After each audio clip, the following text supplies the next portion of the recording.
Hey guys, Dan here, and I'm pleased to announce that I finished another model kit. And as a matter of fact, this is the second model kit that I finished that I previously unboxed on the channel. Originally I was unboxing these kits because I didn't know if I would actually get to them anytime soon, but I wanted to provide you guys with some content so you know what I was kind of planning on doing in the future. And this is a non-Bandai kit. It is a non-Gundam kit, so you have been warned. This is the Kotobukiya Tachikoma from Ghost in the Shell. And this is a tiny little suit, maybe about half the size of a 144 scale Gundam. Very quick and easy to put together. Very well detailed though. Lots of little things popping out here and there. Nice little paint applications that you can do. And some neat little moving gimmicks like the little eyes on the front of the tank that kind of swivel and look around and things. I really like these characters, and they are characters from the show. They're very kind of cute and innocent and fun and philosophical and kind of make you question if there is a ghost in that shell. And well, in any case, I kind of took that idea into the actual build for these guys in terms of the paint application. I mean, I wanted them to be, for lack of a better word, cute, which is maybe not the first thing you think of when you think of armored spider tank, but that was kind of the idea when I started to come up with, the paint application for this build. And as you can tell, unlike 99.9 repeating percent of the stuff I do, this kit is very high gloss. Normally all of my stuff is matte. In fact, you can probably make out my grubby fingerprints on the hull of this guy, but you can very clearly see the reflection of my webcam in the compartment of the back. And I kind of decided to do that because the world of Ghost in the Shell is very clean. The animation, they're always very shiny. I imagine that Section 9 takes very good care of their Tachikomas, especially considering they are AI driven, so they probably appreciate the attention. And yeah, that's kind of where that came from. Also, the fact that I just kind of wanted them to be small and cute and colorful. The blue I chose on this is actually a little more saturated and a little bit brighter than what comes molded in. This is just a Mr. Color Sky Blue. Normally, you'd probably want to mix maybe a little bit of the Susi Blue from the GX line in there just to kind of muddy it a little bit. But I'm happy with the colors that I got here. I hand painted the little, I don't know if those are like traffic lights or a light bar like a police vehicle or whatever, but this is a mixture of Vallejo red and gold that I just painted in there and then cleaned up. And I'm pretty sure the gray is like neutral gray number 3 from Gaia Color. And the wheels are pretty close to German gray, and then obviously white for the eyes. So very kind of basic color scheme. Did not take long to paint at all, as a matter of fact. The big thing was keeping everything super duper clean so the gloss would look really nice. Unfortunately, I did end up breaking something. It's almost like a tradition at this point that if I build a kit, I'm going to lose and or break some part of it, and that happened with this build as well. So here on the backpack we have, it'd be great if my camera would refocus. Are we gonna play nice tonight? Yeah, kind of. So on these back hatches you have a thin piece of plastic, kind of like this, about the same width and thickness.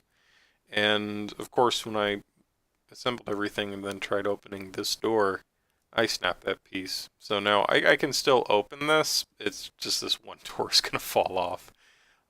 Because of that, I decided I wasn't really going to go through the effort of detailing up the interior.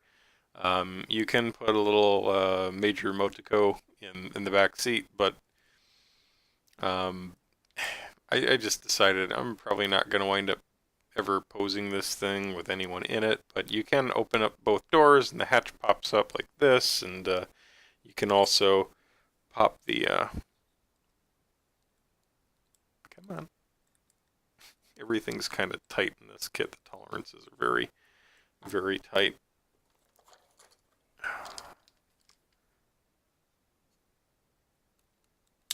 There we go. And you have this little roof hatch that also pops open. In fact, I believe in one of the episodes, it's like this first or second episode, where that big renegade spider tank kind of breaks loose and goes on a rampage. I believe they're riding down the highway and one of the characters is poking out of the roof hatch. So that's nice that they have that little feature. There's, you know, lots of little screens and a control console and like a periscope type setup in the back here. I believe Kotobukiya also did some variants of the Tachikoma where they had, I think maybe the construction worker version of this that had a slightly different backpack. And, you know, it's okay. I just prefer to leave it kind of as it is, as a tank. But overall, this was a nice, quick build. This was a cheap model too. I think I only paid about maybe $25 for it, and it's on par with a good high grade. Fair bit of detail.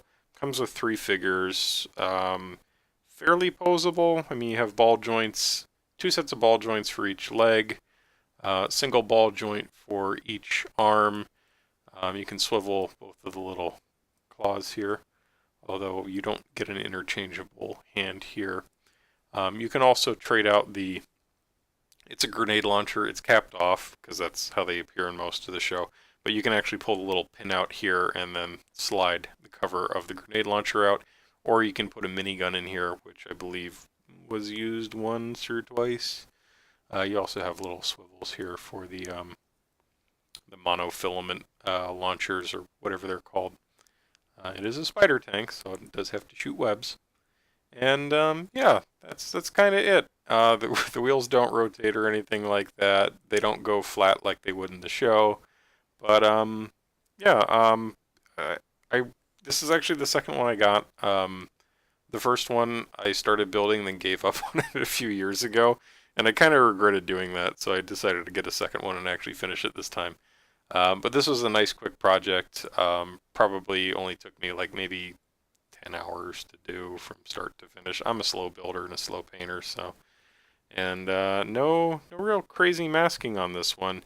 Some seam lines, the legs in particular, have this ugly seam line that kind of goes up and all the way around and all the way over the other side. So I had to fix those, and same thing with some seam lines here and a seam line right down the center of the dome. But all that's, you know, fairly easy to fix, and you got to do a good job if you want to have a glossy version. But if you're gonna go matte, it's not so hard. So yeah, that's kind of the long and short of this one. This is another nice quick build. I completed this, probably like maybe 3-4 days after the Evangelion Unit 1 resin head. So it didn't take very long. It's nice and small, fits in the palm of my hand, and I'm looking forward to showing this one off at the hobby show. So yeah. Thank you very much for checking out this video, guys. If you actually want to pick one of these guys up, they're still available through Amazon, and I'll have a link in the description. They're nice and cheap, and hell, you can build a whole army of them if you want. Alright guys, thanks very much for checking out the video, and I'll see you in the next one. Till then, take care of yourselves.